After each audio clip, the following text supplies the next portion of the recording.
ਓਸ਼ੋ ਦਾ ਅਗਲਾ ਅੰਗ। ਇਸ ਤੱਟ ਤੇ ਉਸ ਕ੍ਰਿਸ਼ਨ ਦੇ ਪੈਰ ਪਏ ਹਨ। ਇਸ ਤੇ ਅੱਜ ਅਚਾਨਕ ਅਸੀਂ ਇਕੱਠੇ ਹੋ ਗਏ ਹਾਂ। ਇਸ ਰੀਤ ਨੇ ਉਸ ਕ੍ਰਿਸ਼ਨ ਨੂੰ ਆਉਂਦਿਆਂ ਤੇ ਜਾਂਦਿਆਂ ਦੇਖਿਆ। ਲੋਕਾਂ ਨੇ ਸਮਝਿਆ ਹੋਏਗਾ ਕ੍ਰਿਸ਼ਨ ਮਰ ਗਏ ਹਨ। ਮਰ ਹੀ ਗਏ। ਅਸੀਂ ਸਾਰੇ ਜੋ ਮਰਨ ਨੂੰ ਹੀ ਸੱਚ ਮੰਨਦੇ ਹਾਂ, ਉਹਨਾਂ ਲਈ ਸਭ ਮਰ ਜਾਂਦੇ ਹਨ। ਇਸ ਸਾਗਰ ਨੇ, ਇਸ ਰੇਤ ਨੇ ਨਹੀਂ ਜਾਣਿਆ ਕਿ ਉਹ ਮਰ ਗਏ। ਇਸ ਆਕਾਸ਼ ਨੇ, ਚੰਨ ਤਾਰਿਆਂ ਨੇ ਨਹੀਂ ਜਾਣਿਆ ਕਿ ਉਹ ਮਰ ਗਏ। ਜੀਵਨ ਵਿੱਚ ਕਿਤੇ ਵੀ ਮੌਤ ਦੀ ਕੋਈ ਲਹਿਰ ਹੀ ਨਹੀਂ ਹੈ, ਪਰ ਅਸੀਂ ਸਭ ਨੇ ਹੀ ਜਾਣਿਆ ਕਿ ਉਹ ਮਰ ਗਏ। ਤੇ ਅਸੀਂ ਸਭ ਇਸੇ ਲਈ ਅਜਿਹਾ ਜਾਣ ਲੈਂਦੇ ਹਾਂ ਕਿਉਂਕਿ ਸਾਨੂੰ ਆਪਣੇ ਹੀ ਮਰਨ ਦਾ ਖਿਆਲ ਸਵਾਰ ਹੈ। ਅਤੇ ਸਾਨੂੰ ਆਪਣੇ ਮਰਨ ਦਾ ਇੰਨਾ ਖਿਆਲ ਕਿਉਂ ਸਵਾਰ ਹੈ?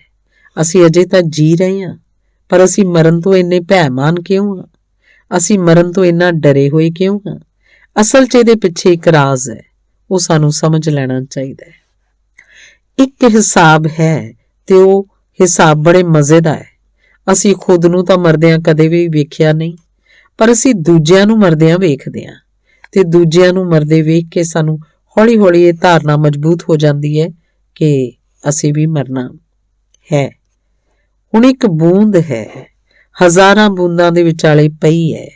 ਸੂਰਜ ਦੀ ਕਿਰਨ ਆਈ ਤੇ ਉਸ ਇੱਕ ਬੂੰਦ ਉੱਤੇ ਜ਼ੋਰ ਨਾਲ ਪਈ ਤੇ ਉਹ ਬੂੰਦ ਭਾਫ ਬਣ ਕੇ ਉੱਡ ਗਈ।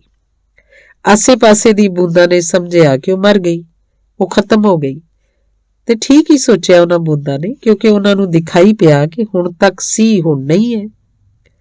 ਪਰ ਉਹ ਬੂੰਦ ਹੁਣ ਵੀ ਬੱਦਲਾਂ ਵਿੱਚ ਹੈ।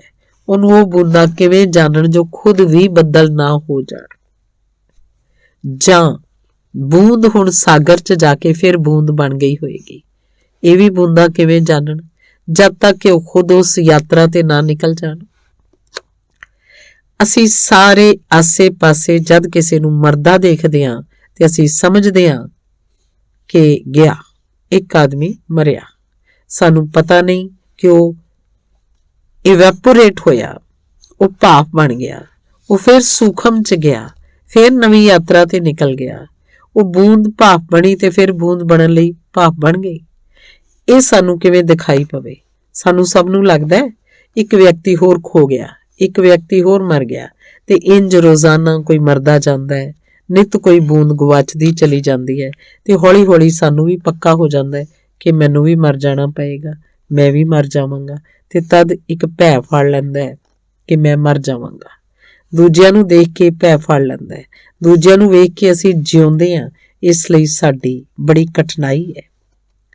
ਕੱਲ ਰਾਤ ਹੀ ਮੈਂ ਕੁਝ ਮਿੱਤਰਾਂ ਨੂੰ ਕਹਿ ਰਿਹਾ ਸੀ, ਇੱਕ ਯਹੂਦੀ ਫਕੀਰ ਹੋਇਆ। ਉਹ ਫਕੀਰ ਆਪਣੇ ਦੁੱਖਾਂ ਤੋਂ ਬਹੁਤ ਪਰੇਸ਼ਾਨ ਹੋ ਗਿਆ। ਕੌਣ ਪਰੇਸ਼ਾਨ ਨਹੀਂ ਹੋ ਜਾਂਦਾ? ਅਸੀਂ ਸਾਰੇ ਆਪਣੇ ਦੁੱਖਾਂ ਤੋਂ ਪਰੇਸ਼ਾਨ ਹਾਂ ਤੇ ਸਾਡੇ ਦੁੱਖ ਦੀ ਪਰੇਸ਼ਾਨੀ 'ਚ ਸਭ ਤੋਂ ਵੱਡੀ ਪਰੇਸ਼ਾਨੀ ਦੂਜਿਆਂ ਦੇ ਸੁੱਖ ਹਨ। ਦੂਜੇ ਸੁਖੀ ਦਿਖਾਈ ਪੈਂਦੇ ਹਨ ਤੇ ਅਸੀਂ ਦੁਖੀ ਹੁੰਦੇ ਚਲੇ ਜਾਂਦੇ ਹਾਂ। ਤੇ ਇਸ 'ਚ ਬੜਾ ਹਿਸਾਬ ਹੈ, ਉਹੀ ਹਿਸਾਬ ਜਿਹਦੀ ਮੈਂ ਤੁਹਾਡੇ ਨਾਲ ਮੌਤ ਦੇ ਸੰਬੰਧ 'ਚ ਗੱਲ ਕੀਤੀ। ਸਾਨੂੰ ਆਪਣਾ ਦੁੱਖ ਦਿਖਾਈ ਪੈਂਦਾ ਹੈ ਤੇ ਦੂਜਿਆਂ ਦੇ ਚਿਹਰੇ ਦਿਖਾਈ ਪੈਂਦੇ ਹਨ। ਉਹਨਾਂ ਦੇ ਅੰਦਰ ਦਾ ਦੁੱਖ ਤਾਂ ਦਿਖਾਈ ਪੈਂਦਾ ਨਹੀਂ, ਉਹਨਾਂ ਦੀਆਂ ਅੱਖਾਂ ਦੀਆਂ, ਉਹਨਾਂ ਦੇ ਬੁੱਲਾਂ ਦੀਆਂ ਮੁਸਕਰਾਹਟਾਂ ਦਿਖਾਈ ਪੈਂਦੀਆਂ ਹਨ। ਤੇ ਕਦੇ ਜੇਕਰ ਅਸੀਂ ਆਪਣੇ ਬਾਬਤ ਵੀ ਸਮਝੀਏ ਤਾਂ ਅਸੀਂ ਸਮਝ ਲਵਾਂਗੇ ਕਿ ਅਸੀਂ ਵੀ ਅੰਦਰ ਦੁਖੀ ਹੁੰਦੇ ਹਾਂ, ਤਦ ਵੀ ਅਸੀਂ ਬਾਹਰੋਂ ਮੁਸਕਰਾਈ ਚਲੇ ਜਾਂਦੇ ਹਾਂ। ਅਸਲ 'ਚ ਦੁੱਖ ਨੂੰ ਛੁਪਾਉਣ ਦੀ ਮੁਸਕਰਾਹਟ ਇੱਕ ਤਰਕੀਬ ਹੈ। ਕੋਈ ਖੁਦ ਨੂੰ ਦੁਖੀ ਨਹੀਂ ਦਿਖਾਉਣਾ ਚਾਹੁੰਦਾ। ਜੇਕਰ ਸੁਖੀ ਨਾ ਹੋ ਸਕੇ ਤਦ ਵੀ ਘੱਟੋ ਘੱਟ ਸੁਖੀ ਹੋ ਗਿਆ ਹੈ, ਅਜਿਹਾ ਤਾਂ ਦਿਖਾਉਣਾ ਹੀ ਚਾਹੁੰਦਾ ਹੈ, ਕਿਉਂਕਿ ਖੁਦ ਨੂੰ ਦੁਖੀ ਦਿਖਾਉਣਾ ਬੜੀ ਦੀਨਤਾ ਤੇ ਹਾਰ ਦੀ ਗੱਲ ਹੈ। ਇਸ ਲਈ ਅਸੀਂ ਬਾਹਰ ਇੱਕ ਮੁਸਕਰਾਉਂਦਾ ਹੋਇਆ ਚਿਹਰਾ ਬਣਾ ਲੈਂਦੇ ਹਾਂ, ਨਾਟਕ, ਐਕਟਿੰਗ, ਤੇ ਅੰਦਰ ਅਸੀਂ ਜੋ ਹਾਂ ਉਹ ਰਹਿੰਦੇ ਹਾਂ। ਅੰਦਰ ਹੰਝੂ ਜਮਾ ਹੁੰਦੇ ਚਲੇ ਜਾਂਦੇ ਹਨ, ਬਾਹਰ ਮੁਸਕਰਾਹਟ ਦਾ ਅਭਿਆਸ ਕਰ ਲੈਂਦੇ ਹਾਂ। ਫਿਰ ਜਦ ਬਾਹਰ ਤੋਂ ਕੋਈ ਸਾਨੂੰ ਦੇਖਦਾ ਤਾਂ ਸਾਡੀ ਮੁਸਕਰਾਹਟ ਦਿਖਾਈ ਪੈਂਦੀ ਹੈ ਤੇ ਆਪਣੇ ਅੰਦਰ ਦੇਖਦਾ ਤਾਂ ਦੁੱਖ ਦਿਖਾਈ ਪੈਂਦਾ ਹੈ। ਤਦ ਉਹ ਮੁਸ਼ਕਿਲ 'ਚ ਪੈ ਜਾਂਦਾ ਹੈ। ਉਹ ਸੋਚਦਾ ਹੈ ਸਾਰੀ ਦੁਨੀਆ ਸੁਖੀ, ਇੱਕ ਮੈਂ ਹੀ ਦੁਖੀ ਹਾਂ। ਉਸ ਫਕੀਰ ਨੂੰ ਵੀ ਇੰਝ ਹੀ ਹੋਇਆ। ਉਹਨੇ ਇੱਕ ਦਿਨ ਰਾਤੀ ਪਰਮਾਤਮਾ ਨੂੰ ਕਿਹਾ ਕਿ ਮੈਂ ਤੈਨੂੰ ਇਹ ਨਹੀਂ ਕਹਿੰਦਾ ਕਿ ਮੈਨੂੰ ਦੁੱਖ ਨਾ ਦੇ, ਕਿਉਂਕਿ ਜੇਕਰ ਮੈਂ ਦੁੱਖ ਦੇਣ ਦੇ ਯੋਗ ਹਾਂ ਤਾਂ ਮੈਨੂੰ ਦੁੱਖ ਮਿਲੇਗਾ ਹੀ, ਪਰ ਇੰਨੀ ਪ੍ਰਾਰਥਨਾ ਤਾਂ ਕਰ ਸਕਦਾ ਕਿ ਇੰਨਾ ਵੱਧ ਨਾ ਦੇ। ਦੁਨੀਆ 'ਚ ਸਭ ਲੋਕ ਹੱਸਦੇ ਵਿਖਾਈ ਪੈਂਦੇ ਹਨ, पर एक मैं ही रोंदा होया आदमी हाँ। सारे खुश नजर आ रहे हैं, एक मैं दुखी हाँ। सारे प्रसन्न नजर आ रहे हैं, एक मैं ही उदास हनेरे च गुआच गया। आखिर मैं तेरा की विगाड़िया? एक किरपा कर, मैनू किसी भी दूजे आदमी का दुख दे दे ते मेरा दुख ਉਹਨੂੰ ਦੇ ਦੇ, ਬਦਲ ਦੇ ਕਿਸੇ ਨਾਲ ਵੀ, ਤਾਂ ਵੀ ਮੈਂ ਰਾਜ਼ੀ ਹੋ ਜਾਵਾਂਗਾ। ਰਾਤੀ ਉਹ ਸੁੱਤਾ ਤੇ ਉਹਨੇ ਇੱਕ ਸੁਪਨਾ ਵੇਖਿਆ। ਸੁਪਨੇ 'ਚ ਉਹਨੇ ਦੇਖਿਆ ਕਿ ਇੱਕ ਬਹੁਤ ਵੱਡਾ ਭਵਨ ਹੈ ਤੇ ਉਸ ਭਵਨ 'ਚ ਲੱਖਾਂ ਕਿੱਲੀਆਂ ਲੱਗੀਆਂ ਹਨ ਤੇ ਲੱਖਾਂ ਲੋਕ ਚਲੇ ਆ ਰਹੇ ਹਨ ਤੇ ਹਰ ਆਦਮੀ ਆਪਣੀ ਆਪਣੀ ਪਿੱਠ ਉੱਤੇ ਦੁੱਖਾਂ ਦੀ ਇੱਕ ਗੱਠੜੀ ਬੰਨੀ ਹੋਈ ਹੈ। ਦੁੱਖਾਂ ਦੀ ਗੱਠੜੀ ਦੇਖ ਕੇ ਉਹ ਬਹੁਤ ਡਰ ਗਿਆ, ਕਿਉਂਕਿ ਉਹਨੂੰ ਬੜੀ ਹੈਰਾਨੀ ਮਾਲੂਮ ਹੋਈ। ਜਿੰਨੀ ਉਹਦੀ ਗੱਠੜੀ ਹੈ ਦੁੱਖਾਂ ਦੀ, ਉਹ ਵੀ ਆਪਣੇ ਦੁੱਖਾਂ ਦੀ ਗੱਠੜੀ ਲੱਦਿਆ ਹੋਇਆ ਹੈ। ਸਭ ਦੇ ਦੁੱਖਾਂ ਦੀਆਂ ਗੱਠੜੀਆਂ ਦਾ ਜੋ ਆਕਾਰ ਹੈ, ਜੋ ਸਾਈਜ਼ ਹੈ, ਉਹ ਬਿਲਕੁਲ ਬਰਾਬਰ ਹੈ। ਪਰ ਉਹ ਬੜਾ ਹੈਰਾਨ ਹੋਇਆ।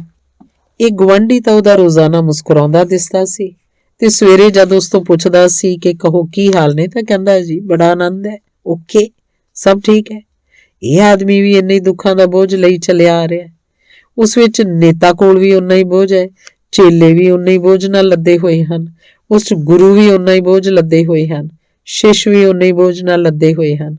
ਉਸ ਵਿੱਚ ਸਾਰੇ ਉਨਾ ਬੋਝ ਲੈ ਕੇ ਚਲੇ ਆ ਰਹੇ ਹਨ। ਗਿਆਨੀ ਤੇ ਅਗਿਆਨੀ, ਅਮੀਰ ਤੇ ਗਰੀਬ, ਬਿਮਾਰ ਤੇ ਤੰਦਰੁਸਤ, ਸਭ ਦੇ ਬੋਝ ਦੀ ਗੱਠੜੀ ਬਰਾਬਰ ਹੈ। ਉਹ ਬਹੁਤ ਹੈਰਾਨ ਹੋ ਗਿਆ। ਅੱਜ ਪਹਿਲੀ ਵਾਰ ਗੱਠੜੀਆਂ ਦਿਖਾਈ ਪਈਆਂ। ਹੁਣ ਤੱਕ ਤਾਂ ਚਿਹਰੇ ਦਿਖਾਈ ਪੈਂਦੇ ਸਨ, ਪਰ ਫਿਰ ਉਸ ਭਵਨ ਵਿੱਚ ਇੱਕ ਜ਼ੋਰ ਦੀ ਆਵਾਜ਼ ਗੂੰਜੀ ਕਿ ਸਾਰੇ ਆਪੋ ਆਪਣੇ ਦੁੱਖਾਂ ਨੂੰ ਕਿੱਲੀਆਂ ਤੇ ਟੰਗ ਦਿਓ। ਇਹਨੇ ਵੀ ਆਪਣਾ ਦੁੱਖ ਛੇਤੀ ਛੇਤੀ ਕਿੱਲੀ ਤੇ ਟੰਗ ਦਿੱਤਾ। ਸਾਰੇ ਲੋਕਾਂ ਨੇ ਛੇਤੀ ਕੀਤੀ ਆਪਣਾ ਦੁੱਖ ਟੰਗਣ ਦੀ। ਕੋਈ ਇੱਕ ਛਿਨ ਆਪਣੇ ਦੁੱਖ ਨੂੰ ਆਪਣੇ ਉੱਪਰ ਰੱਖਣਾ ਨਹੀਂ ਚਾਹੁੰਦਾ। ਟੰਗਣ ਦਾ ਮੌਕਾ ਮਿਲੇ ਤਾਂ ਅਸੀਂ ਛੇਤੀ ਨਾਲ ਟੰਗ ਹੀ ਦੇਵਾਂਗੇ। ਤਦ ਇੱਕ ਦੂਜੀ ਆਵਾਜ਼ ਗੂੰਜੀ ਕਿ ਹੁਣ ਜਿਹਦੀ ਗੱਠੜੀ ਚੁਣਨੀ ਹੋਵੇ ਉਹ ਚੁਣ ਲਏ। ਤਾਂ ਅਸੀਂ ਸੋਚਾਂਗੇ ਕਿ ਉਸ ਫਕੀਰ ਨੇ ਛੇਤੀ ਨਾਲ ਕਿਸੇ ਹੋਰ ਦੀ ਗੱਠੜੀ ਚੁਣ ਲਈ ਹੋਏਗੀ। ਨਹੀਂ, ਅਜਿਹੀ ਗਲਤੀ ਉਹਨੇ ਨਹੀਂ ਕੀਤੀ। ਉਹ ਭੱਜਿਆ ਘਬਰਾ ਕੇ ਆਪਣੀ ਗੱਠੜੀ ਨੂੰ ਚੁੱਕਣ ਦੇ ਲਈ ਕਿ ਕਿਤੇ ਹੋਰ ਕੋਈ ਪਹਿਲਾਂ ਨਾ ਚੁੱਕ ਲਏ, ਨਹੀਂ ਤਾਂ ਮੁਸ਼ਕਿਲ 'ਚ ਪੈ ਜਾਏਗਾ, ਕਿਉਂਕਿ ਗੱਠੜੀਆਂ ਸਭ ਬਰਾਬਰ ਹਨ। ਹੁਣ ਉਹਨੇ ਸੋਚਿਆ ਕਿ ਆਪਣੀ ਹੀ ਗੱਠੜੀ ਠੀਕ ਹੈ। ਘੱਟੋ ਘੱਟ ਜਾਣੇ ਪਛਾਣੇ ਦੁੱਖ ਤਾਂ ਹਨ ਉਹਦੇ ਅੰਦਰ। ਦੂਜੇ ਦੀਆਂ ਗੱਠੜੀਆਂ ਦੇ ਅੰਦਰ ਪਤਾ ਨਹੀਂ ਕਿਸ ਤਰ੍ਹਾਂ ਦੇ ਅਣਜਾਣੇ ਦੁੱਖ ਹਨ। ਜਾਣਿਆ ਪਛਾਣਿਆ ਦੁੱਖ ਫਿਰ ਵੀ ਘੱਟ ਦੁੱਖ ਹੈ। ਜਾਣਿਆ ਮਾਣਿਆ ਪਛਾਣਿਆ ਘਬਰਾਹਟ ਵਿੱਚ ਦੌੜ ਕੇ ਆਪਣੀ ਗੱਠੜੀ ਚੁੱਕ ਲਈ ਕਿ ਕੋਈ ਹੋਰ ਦੂਜਾ ਨਾ ਚੁੱਕ ਲਏ। ਪਰ ਜਦ ਉਹਨੇ ਘਬਰਾਹਟ 'ਚ ਨਜ਼ਰ ਘੁਮਾ ਕੇ ਚਾਰੇ ਪਾਸੇ ਦੇਖਿਆ ਤਾਂ ਉਹਨੇ ਦੇਖਿਆ ਕਿ ਸਭ ਨੇ ਦੌੜ ਕੇ ਆਪਣੀ ਹੀ ਚੁੱਕ ਲਈ, ਕਿਸੇ ਨੇ ਵੀ ਕਿਸੇ ਦੀ ਨਹੀਂ ਚੁੱਕੀ। ਉਹਨੇ ਪੁੱਛਿਆ ਕਿ ਇੰਨੀ ਕਾਹਲੀ ਕਿਉਂ ਕਰ ਰਹੇ ਹੋ ਆਪਣੀ ਚੁੱਕਣ ਦੀ? ਤਾਂ ਉਹਨਾਂ ਨੇ ਕਿਹਾ ਕਿ ਅਸੀਂ ਡਰ ਗਏ। ਹੁਣ ਤੱਕ ਅਸੀਂ ਇਹੀ ਸੋਚਦੇ ਸੀ ਕਿ ਸਾਰੇ ਲੋਕ ਸੁਖੀ ਹਨ, ਅਸੀਂ ਹੀ ਦੁਖੀ ਹਾਂ। ਉਹਨੇ ਜਿਸ ਕੋਲੋਂ ਪੁੱਛਿਆ ਉਸ ਭਵਨ 'ਚ ਉਸਨੇ ਇਹੀ ਕਿਹਾ ਕਿ ਅਸੀਂ ਇਹੀ ਸੋਚਦੇ ਸੀ ਕਿ ਸਾਰੇ ਲੋਕ ਸੁਖੀ ਹਨ, ਅਸੀਂ ਤਾਂ ਤੈਨੂੰ ਵੀ ਸੁਖੀ ਸਮਝਦੇ ਸੀ, ਤੂੰ ਵੀ ਤਾਂ ਰਾਹ 'ਚ ਮੁਸਕਰਾਉਂਦਾ ਹੋਇਆ ਨਿਕਲਦਾ ਸੀ। ਅਸੀਂ ਕਦੇ ਸੋਚਿਆ ਵੀ ਨਹੀਂ ਸੀ ਕਿ ਤੇਰੇ ਅੰਦਰ ਵੀ ਇੰਨੇ ਗੱਠੜੀ ਭਰਦੇ ਦੁੱਖ ਹਨ। ਉਸ ਫਕੀਰ ਨੇ ਪੁੱਛਿਆ, ਆਪੋ ਆਪਣੇ ਕਿਉਂ ਚੁੱਕ ਲਏ, ਬਦਲ ਕਿਉਂ ਨਾ ਲਏ?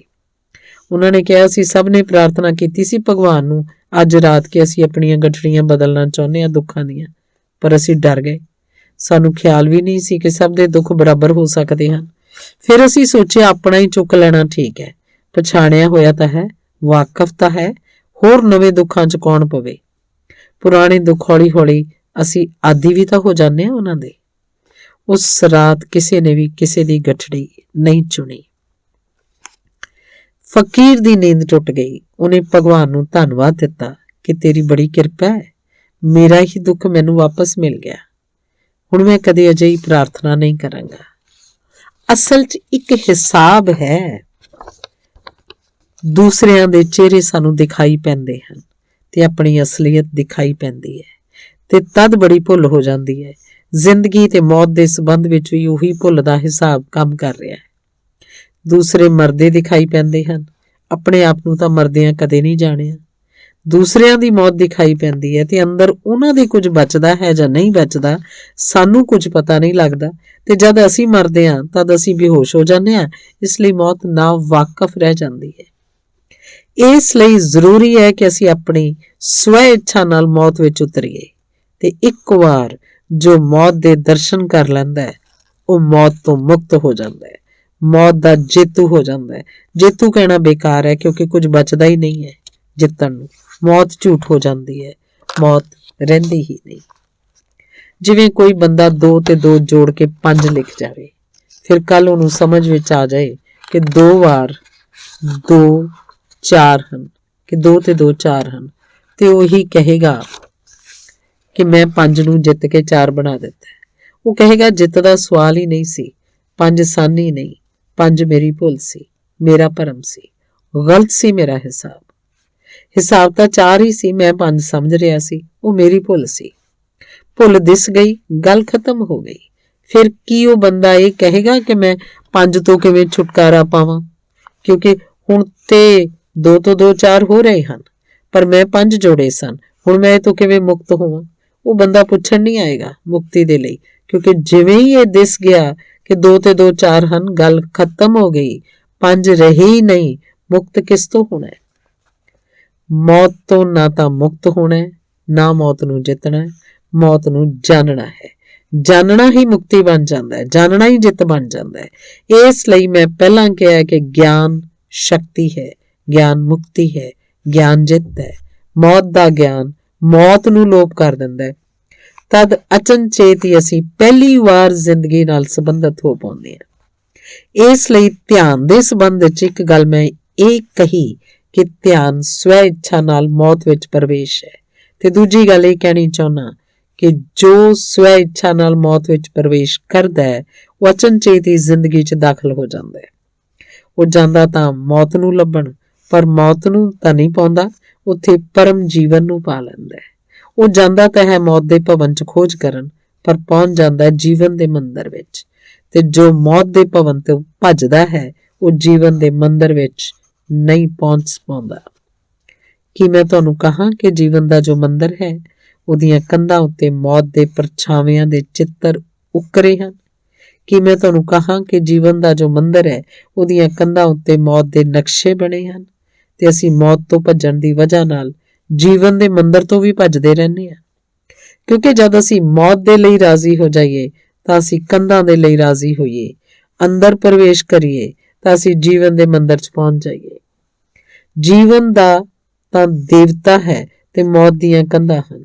ਜੀਵਨ ਦਾ ਤਾਂ ਮੰਦਰ ਹੈ, ਮੌਤ ਦੇ ਦੁਆਰ ਦਰਵਾਜ਼ਿਆਂ ਉੱਤੇ ਹਰ ਪਾਸੇ ਚਿੱਤਰ ਉਕਰੇ ਹਨ, ਅਸੀਂ ਉਹਨਾਂ ਨੂੰ ਦੇਖਦੇ ਤੇ ਭੱਜਦੇ ਰਹੇ ਹਾਂ। ਜੇਕਰ ਤੁਸੀਂ ਕਦੇ ਖੁਜਰਾਹੋ ਗਏ ਹੋ ਤਾਂ ਇੱਕ ਅਨੋਖੀ ਗੱਲ ਤੁਹਾਨੂੰ ਦਿਖਾਈ ਪਏਗਾ ਕਿ ਖੁਜਰਾਹੋ ਦੇ ਮੰਦਰਾਂ 'ਚ ਚਾਰੇ ਪਾਸੇ ਮੰਦਰ ਦੇ ਸੈਕਸ ਦੀਆਂ, ਮੈਥੂਨ ਦੀਆਂ ਮੂਰਤੀਆਂ ਉਕਰੀਆਂ ਹਨ, ਨੰਗੀਆਂ ਤੇ ਅਸ਼ਲੀਲ ਦਿਖਾਈ ਪੈਂਦੀਆਂ ਹਨ। ਜੇਕਰ ਕੋਈ ਆਦਮੀ ਉਹਨਾਂ ਨੂੰ ਦੇਖ ਕੇ ਭੱਜ ਜਾਵੇ ਤਾਂ ਅੰਦਰ ਦੇ ਮੰਦਰ ਦੇ ਪਰਮਾਤਮਾ ਤੱਕ ਨਹੀਂ ਪਹੁੰਚ ਪਾਏਗਾ। ਅੰਦਰ ਪਰਮਾਤਮਾ ਦੀ ਮੂਰਤੀ ਹੈ ਤੇ ਬਾਹਰ ਕਾਮ ਦੀ, ਵਾਸਨਾ ਦੀ, ਮੈਥਨ ਦੀਆਂ ਸਾਰੀਆਂ ਮੂਰਤੀਆਂ ਉਕਰੀਆਂ ਹਨ। ਉਹ ਬੜੇ ਅਨੋਖੇ ਲੋਕ ਸਨ ਜਿਨ੍ਹਾਂ ਨੇ ਖੁਜਰਾਹੋ ਦੇ ਮੰਦਰ ਬਣਾਏ ਹੋਣਗੇ। ਉਹਨਾਂ ਨੇ ਜੀਵਨ ਦੀ ਇੱਕ ਗੂੜੀ ਗੱਲ ਖੋਦ ਦਿੱਤੀ। ਉਹਨਾਂ ਨੇ ਕਿਹਾ ਕਿ ਬਾਹਰ ਕੰਧ ਉੱਤੇ ਤਾਂ ਸੈਕਸ ਹੈ, ਤੇ ਜੇਕਰ ਕੰਧ ਤੋਂ ਹੀ ਭੱਜ ਗਏ ਤਾਂ ਬ੍ਰਹਮਚਰਜ ਨੂੰ ਕਦੇ ਉਪਲਬਧ ਨਾ ਹੋਊਗੇ, ਕਿਉਂਕਿ ਬ੍ਰਹਮਚਰਜ ਅੰਦਰ ਹੈ। ਤੇ ਜੇਕਰ ਕੰਧਾਂ ਦੇ ਅੰਦਰ ਪ੍ਰਵੇਸ਼ ਕਰ ਗਏ ਤਾਂ ਬ੍ਰਹਮਚਰਜ ਨੂੰ ਵੀ ਉਪਲਬਧ ਹੋ ਜਾਓਗੇ। ਤੇ ਬਾਹਰ ਦੀਆਂ ਕੰਧਾਂ ਉੱਤੇ ਤਾਂ ਸੰਸਾਰ ਹੈ, ਤੇ ਜੇਕਰ ਸੰਸਾਰ ਤੋਂ ਹੀ ਭੱਜਦੇ ਰਹੇ ਤਾਂ ਪਰਮਾਤਮਾ ਤੱਕ ਕਦੇ ਨਹੀਂ ਪਹੁੰਚ ਪਾਓਗੇ, ਕਿਉਂਕਿ ਸੰਸਾਰ ਦੀਆਂ ਕੰਧਾਂ ਦੇ ਅੰਦਰ ਜੋ ਬੈਠਾ ਹੈ ਉਹ ਪਰਮਾਤਮਾ। ਠੀਕ ਉਹੀ ਮੈਂ ਤੁਹਾਨੂੰ ਕਹਿੰਦਾ ਹਾਂ, ਕਿਤੇ ਨਾ ਕਿਤੇ ਸਾਨੂੰ ਕਿਸੇ ਪਿੰਡ ਵਿੱਚ ਇੱਕ ਮੰਦਰ ਬਣਾਉਣਾ ਚਾਹੀਦਾ ਹੈ ਜਿਹਦੀਆਂ ਕੰਧਾਂ ਉੱਤੇ ਤਾਂ ਮੌਤ ਹੋਵੇ ਤੇ ਅੰਦਰ ਜੀਵਨ ਦਾ ਦੇਵਤਾ ਬੈਠਾ ਹੋਵੇ। ਅਜਿਹਾ ਹੀ ਸੱਚ ਹੈ, ਪਰ ਅਸੀਂ ਮੌਤ ਤੋਂ ਭੱਜਦੇ ਹਾਂ ਤਾਂ ਜੀਵਨ ਦੇ ਦੇਵਤਾ ਤੋਂ ਵੀ ਵਾਂਝੇ ਰਹਿ ਜਾਂਦੇ ਹਾਂ। ਤਾਂ ਮੈਂ ਇਹ ਦੋਵੇਂ ਗੱਲਾਂ ਇਕੱਠੀਆਂ ਕਹਿੰਦਾ। ਸਵੈ ਇੱਛਾ ਨਾਲ ਮੌਤ ਵਿੱਚ ਪ੍ਰਵੇਸ਼ ਧਿਆਨ ਹੈ, ਤੇ ਜੋ ਸਵੈ ਇੱਛਾ ਨਾਲ ਮੌਤ 'ਚ ਪ੍ਰਵੇਸ਼ ਕਰਦਾ ਹੈ ਉਹ ਜੀਵਨ ਨੂੰ ਉਪਲਬਧ ਹੋ ਜਾਂਦਾ ਹੈ। ਯਾਨੀ ਜੋ ਮੌਤ ਦਾ ਸਾਖਿਆਤਕਾਰ ਕਰਨ ਜਾਂਦਾ ਹੈ, ਆਖਰਕਾਰ ਪਾਉਂਦਾ ਹੈ ਕਿ ਮੌਤ ਤਾਂ ਲੋਪ ਹੋ ਗਈ ਤੇ ਜੀਵਨ ਨਾਲ ਗਲੇ ਲੱਗਣਾ ਹੋ ਗਿਆ। ਬੜੀਆਂ ਉਲਟੀਆਂ ਗੱਲਾਂ ਹਨ, ਬੜਾ ਉਲਟਾ ਜਾਪਦਾ। ਮੌਤ ਨੂੰ ਭਾਲਣ ਜਾਈਏ ਤੇ ਜ਼ਿੰਦਗੀ ਮਿਲ ਜਾਏ, ਪਰ ਉਲਟਾ ਨਹੀਂ ਹੈ। ਮੈਂ ਕੱਪੜੇ ਪਹਿਨੇ ਹੋਏ ਹਨ, ਜੇਕਰ ਮੈਨੂੰ ਲੱਭਣ ਆਓਗੇ ਤਾਂ ਪਹਿਲਾਂ ਤਾਂ ਮੇਰੇ ਕੱਪੜੇ ਹੀ ਮਿਲਣਗੇ। ਕੱਪੜੇ ਮੈਂ ਨਹੀਂ ਆ, ਤੇ ਜੇਕਰ ਮੇਰੇ ਕੱਪੜਿਆਂ ਤੋਂ ਹੀ ਡਰ ਗਏ ਤੇ ਭੱਜ ਗਏ ਤਾਂ ਮੇਰਾ ਕਦੇ ਪਤਾ ਵੀ ਨਹੀਂ ਚੱਲ ਸਕਦਾ। ਪਰ ਜੇਕਰ ਮੇਰੇ ਕੱਪੜਿਆਂ ਤੇ ਨਾ ਡਰੇ ਤੇ ਨੇੜੇ ਆਏ, ਹੋਰ ਨੇੜੇ ਆਏ, ਤਾਂ ਮੇਰੇ ਕੱਪੜਿਆਂ ਦੇ ਅੰਦਰ ਮੇਰਾ ਸਰੀਰ ਹੈ ਉਹ ਮਿਲ ਜਾਏਗਾ। ਪਰ ਸਰੀਰ ਵੀ ਹੋਰ ਡੂੰਘੇ ਅਰਥਾਂ 'ਚ ਕੱਪੜਾ ਹੈ, ਤੇ ਜੇਕਰ ਮੇਰੇ ਸਰੀਰ ਤੋਂ ਹੀ ਦੂਰ ਭੱਜ ਗਏ ਤਾਂ ਫਿਰ ਮੇਰੇ ਸਰੀਰ ਦੇ ਅੰਦਰ ਜੋ ਬੈਠਾ ਹੈ ਉਹ ਨਹੀਂ ਮਿਲ ਸਕੇਗਾ। ਤੇ ਜੇਕਰ ਮੇਰੇ ਸਰੀਰ ਤੋਂ ਵੀ ਨਾ ਡਰੇ ਤੇ ਸਰੀਰ ਨੂੰ ਵੀ ਕੱਪੜਾ ਮੰਨ ਕੇ ਹੋਰ ਅੰਦਰ ਯਾਤਰਾ ਕੀਤੀ ਤਾਂ ਅੰਦਰ ਉਹ ਬੈਠਾ ਹੋਇਆ ਜਿਸ ਨਾਲ ਮਿਲਣ ਦੀ ਸਭ ਨੂੰ ਚਾਹਨਾ ਹੈ। ਕਿਹਾ ਮਜ਼ਾ ਹੈ। ਸਰੀਰ ਦੀ ਕੰਧ ਹੈ, ਆਤਮਾ ਦਾ ਦੇਵਤਾ ਅੰਦਰ ਬਿਰਾਜਮਾਨ ਹੈ। ਮੈਟਰ ਪਦਾਰਥ ਦੀ ਕੰਧ ਹੈ, ਅੰਦਰ ਪਰਮਾਤਮਾ ਚੇਤਨਾ ਬਿਰਾਜਮਾਨ ਹੈ। ਇਹ ਉਲਟੀਆਂ ਗੱਲਾਂ ਹਨ। ਕੰਧ ਪਦਾਰਥ ਦੀ ਤੇ ਦੇਵਤਾ ਜੀਵਨ ਦਾ। ਜੇਕਰ ਇਹਨੂੰ ਠੀਕ ਤਰ੍ਹਾਂ ਸਮਝ ਲਓ ਤਾਂ ਮੌਤ ਦੀ ਕੰਧ ਹੈ ਤੇ ਜੀਵਨ ਦਾ ਦੇਵਤਾ ਹੈ। ਇਵੇਂ ਹੀ ਜਿਵੇਂ ਕਈ ਵਾਰ ਚਿੱਤਰਕਾਰ ਚਿੱਤਰ ਬਣਾਉਂਦਾ ਹੈ, ਜੇਕਰ ਸਫੈਦ ਰੰਗ ਉਭਾਰਨਾ ਹੋਵੇ ਤਾਂ ਕਾਲੇ ਰੰਗ ਦੀ ਚਾਰੇ ਪਾਸੇ ਪਿੱਠ ਭੂਮੀ ਦੇ ਦਿੰਦਾ ਹੈ। ਕਾਲੇ ਰੰਗ ਦੀ ਪਿੱਠ ਭੂਮੀ 'ਚ ਸਫੇਦ ਰੇਖਾਵਾਂ ਉੱਭਰ ਕੇ ਦਿਖਾਈ ਦੇਣ ਲੱਗਦੀਆਂ ਹਨ। ਜੇਕਰ ਕੋਈ ਕਾਲੇ ਰੰਗ ਤੋਂ ਡਰ ਜਾਏ ਤਾਂ ਸਫੈਦ ਤੱਕ ਪਹੁੰਚ ਹੀ ਨਾ ਸਕੇ, ਪਰ ਉਹਨੂੰ ਪਤਾ ਨਹੀਂ ਕਿ ਕਾਲਾ ਸਫੇਦ ਨੂੰ ਉਭਾਰ ਜਾਂਦਾ ਹੈ।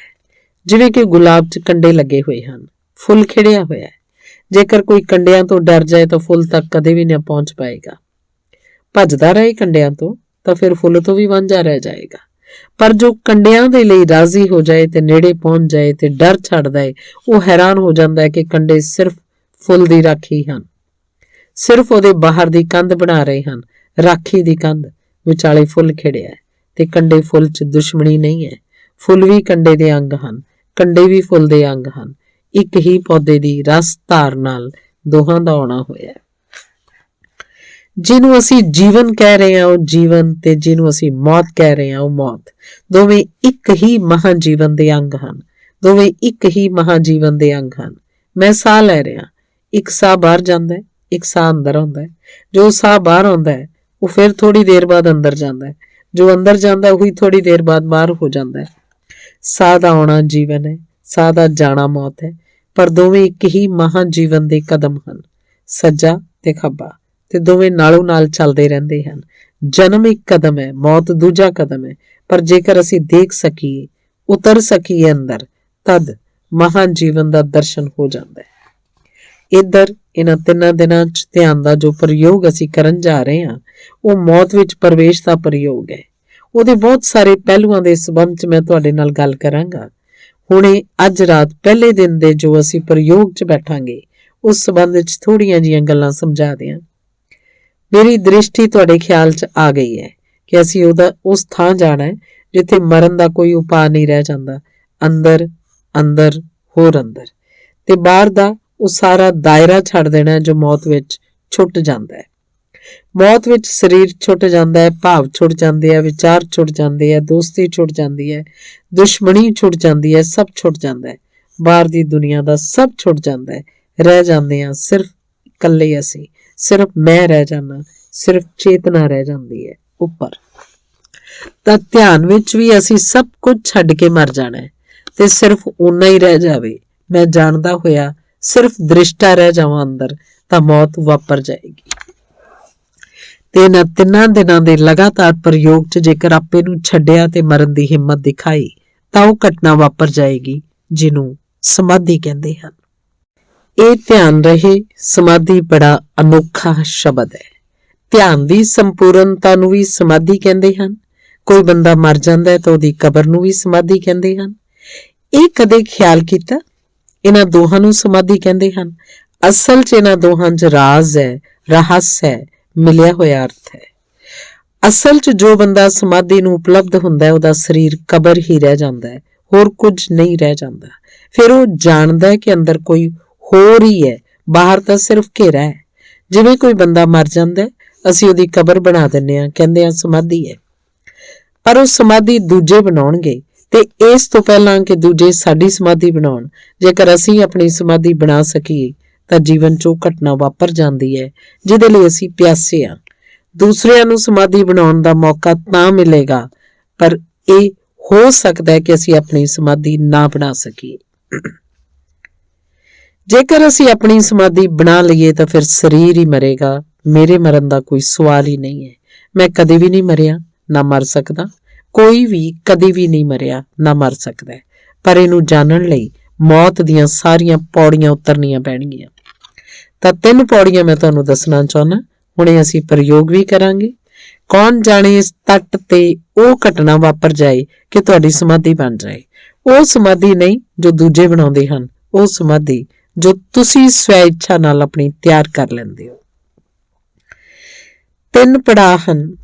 ਪਹਿਲਾ ਪੜਾਅ ਤਾਂ ਹੈ ਸਰੀਰ ਦਾ ਢਿੱਲਾਪਣ, ਸਰੀਰ ਦਾ ਰਿਲੈਕਸੇਸ਼ਨ। ਸਰੀਰ ਨੂੰ ਇੰਨਾ ਢਿੱਲਾ ਛੱਡ ਦੇਣਾ ਹੈ ਕਿ ਅਜਿਹਾ ਲੱਗਣ ਲੱਗੇ ਕਿ ਉਹ ਦੂਰ ਹੀ ਪਿਆ ਰਹਿ ਗਿਆ ਹੈ। ਸਾਡਾ ਉਸ ਨਾਲ ਕੋਈ ਲੈਣਾ ਦੇਣਾ ਨਹੀਂ ਹੈ। ਸਰੀਰ ਦੀ ਸਾਰੀ ਤਾਕਤ ਨੂੰ ਅੰਦਰ ਖਿੱਚ ਲੈਣਾ ਹੈ।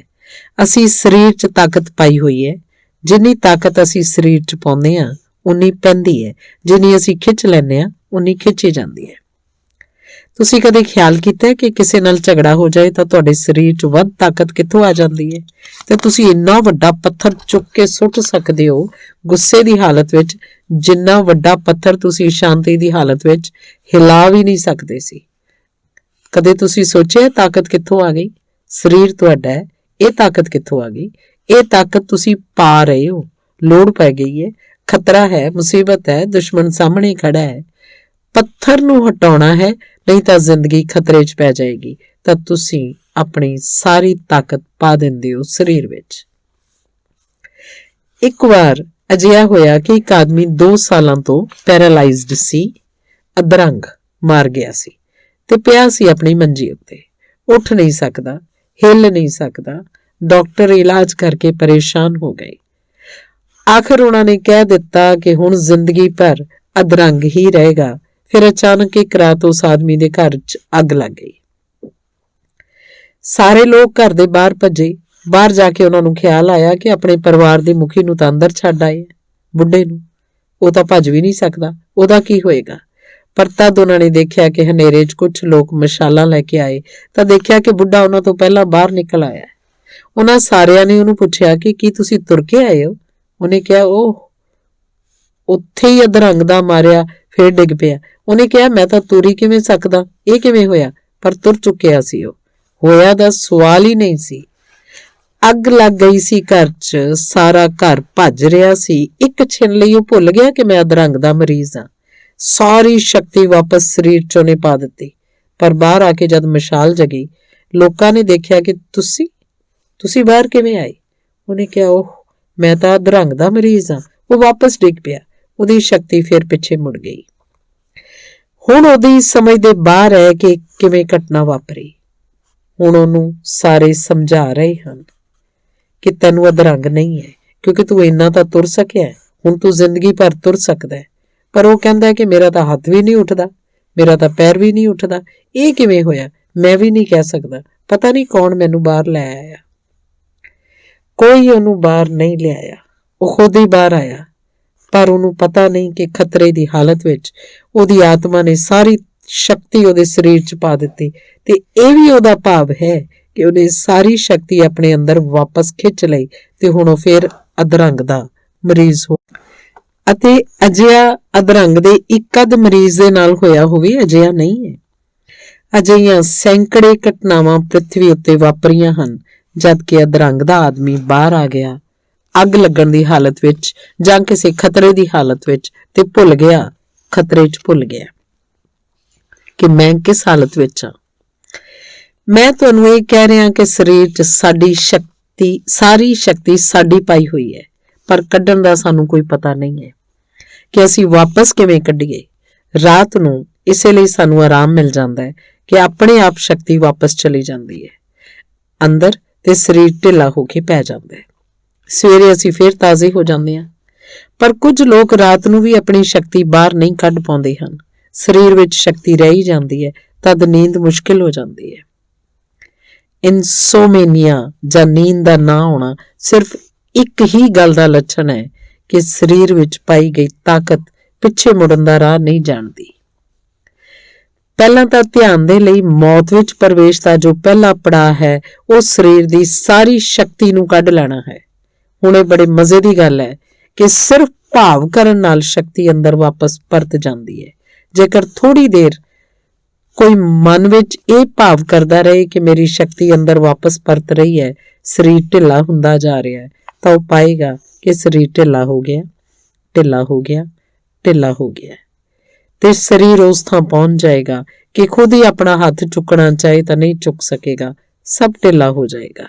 ਇਹ ਸਾਡਾ ਭਾਵ ਹੈ ਜੋ ਅਸੀਂ ਸਰੀਰ ਵਿੱਚੋਂ ਵਾਪਸ ਖਿੱਚ ਸਕਦੇ ਹਾਂ। ਸੋ ਪਹਿਲੀ ਤਾਂ ਗੱਲ ਇਹ ਹੈ, ਸਰੀਰ ਚੋਂ ਸਾਰੇ ਪ੍ਰਾਣ ਦਾ ਅੰਦਰ ਵਾਪਸ ਪਹੁੰਚ ਜਾਣਾ, ਤਾਂ ਸਰੀਰ ਖੋਖੇ ਵਾਂਗ ਪਿਆ ਰਹਿ ਜਾਏਗਾ।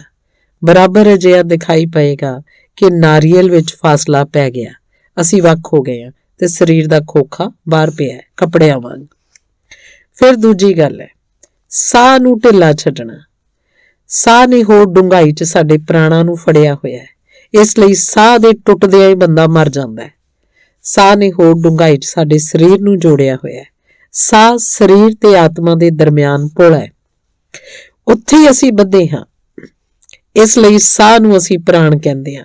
ਉਹ ਗਿਆ ਕਿ ਪ੍ਰਾਣ ਗਿਆ, ਪਰ ਬਹੁਤੇ ਪ੍ਰਯੋਗ ਇਸ ਸੰਬੰਧ 'ਚ ਹੁੰਦੇ ਹਨ, ਤੇ ਜੇਕਰ ਕੋਈ ਵਿਅਕਤੀ ਆਪਣੇ ਸਾਹ ਨੂੰ ਪੂਰਾ ਢਿੱਲਾ ਛੱਡ ਦੇ, ਪੂਰਾ ਢਿੱਲਾ ਛੱਡ ਦੇਵੇ, ਸ਼ਾਂਤ ਛੱਡ ਦੇ, ਤਾਂ ਹੌਲੀ ਹੌਲੀ ਸਾਹ ਉਸ ਥਾਂ ਤੇ ਆ ਜਾਂਦਾ ਹੈ ਕਿ ਅੰਦਰ ਪਤਾ ਹੀ ਨਹੀਂ ਲੱਗਦਾ ਕਿ ਸਾਹ ਚੱਲ ਰਿਹਾ ਹੈ ਕਿ ਨਹੀਂ ਚੱਲ ਰਿਹਾ।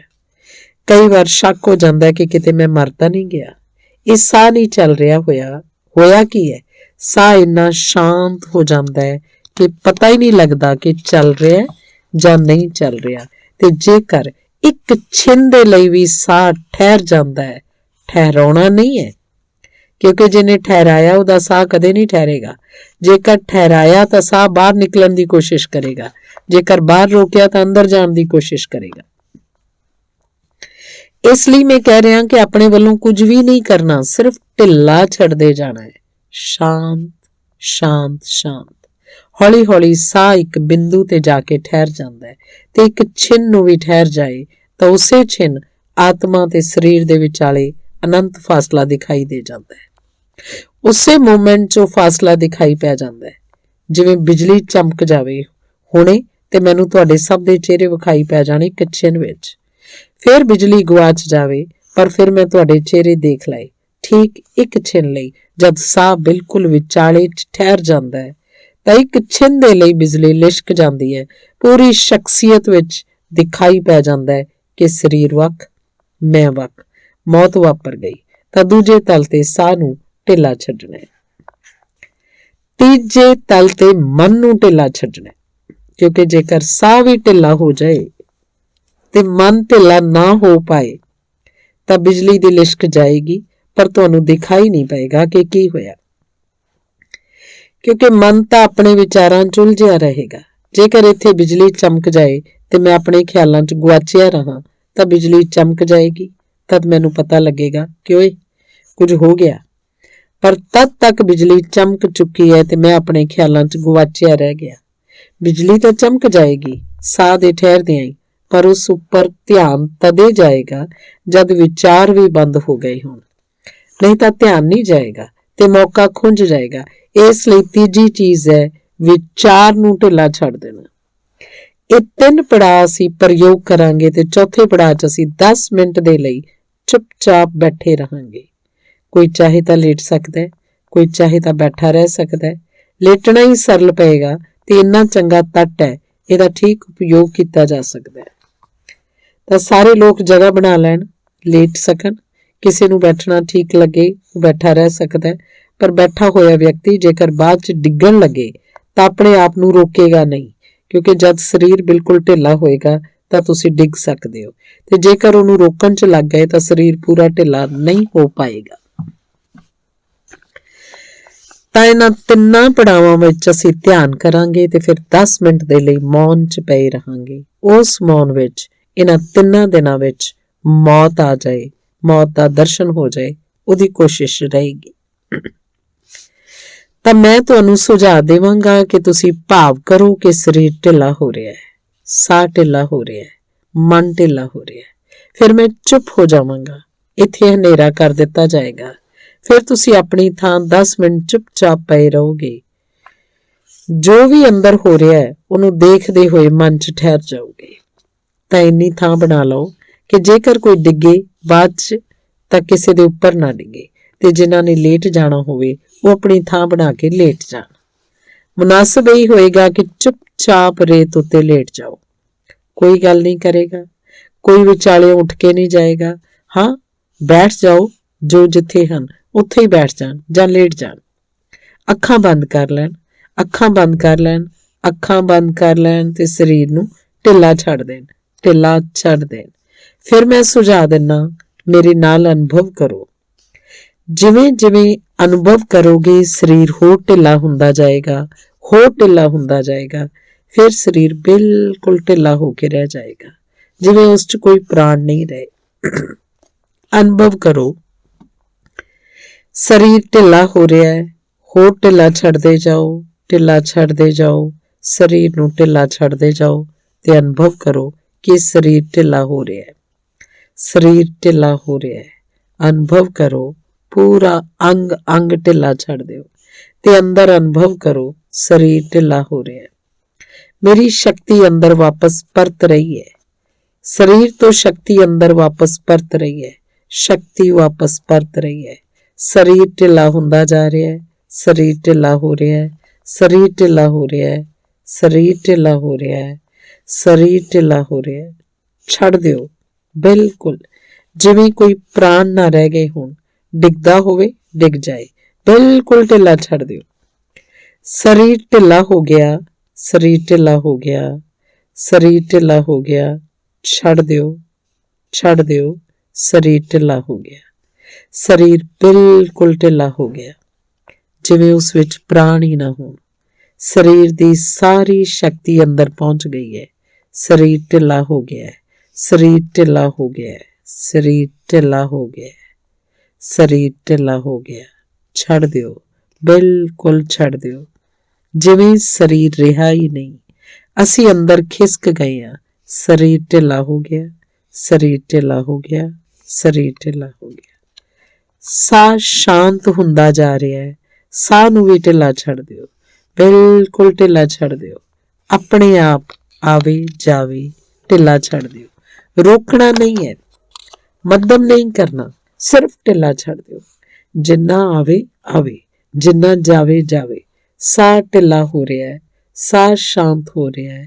ਅਜਿਹਾ ਭਾਵ ਕਰੋ, ਸਾਹ ਸ਼ਾਂਤ ਹੁੰਦਾ ਜਾ ਰਿਹਾ ਹੈ, ਸਾਹ ਸ਼ਾਂਤ ਤੇ ਢਿੱਲਾ ਹੁੰਦਾ ਜਾ ਰਿਹਾ ਹੈ, ਸਾਹ ਸ਼ਾਂਤ ਤੇ ਢਿੱਲਾ ਹੁੰਦਾ ਜਾ ਰਿਹਾ ਹੈ, ਸਾਹ ਢਿੱਲਾ ਹੁੰਦਾ ਜਾ ਰਿਹਾ ਹੈ, ਸਾਹ ਸ਼ਾਂਤ ਹੁੰਦਾ ਜਾ ਰਿਹਾ ਹੈ। ਸਾਹ ਸ਼ਾਂਤ ਹੋ ਗਿਆ, ਸਾਹ ਸ਼ਾਂਤ ਹੋ ਗਿਆ, ਸਾਹ ਸ਼ਾਂਤ ਹੋ ਗਿਆ, ਸਾਹ ਸ਼ਾਂਤ ਹੋ ਗਿਆ। ਹੁਣ ਮਨ ਨੂੰ ਵੀ ਢਿੱਲਾ ਛੱਡ ਦਿਓ। ਭਾਵ ਕਰੋ ਕਿ ਵਿਚਾਰ ਸ਼ਾਂਤ ਹੁੰਦੇ ਜਾ ਰਹੇ ਹਨ, ਵਿਚਾਰ ਸ਼ਾਂਤ ਹੁੰਦੇ ਜਾ ਰਹੇ ਹਨ, ਵਿਚਾਰ ਸ਼ਾਂਤ ਹੁੰਦੇ ਜਾ ਰਹੇ ਹਨ, ਵਿਚਾਰ ਸ਼ਾਂਤ ਹੁੰਦੇ ਜਾ ਰਹੇ ਹਨ।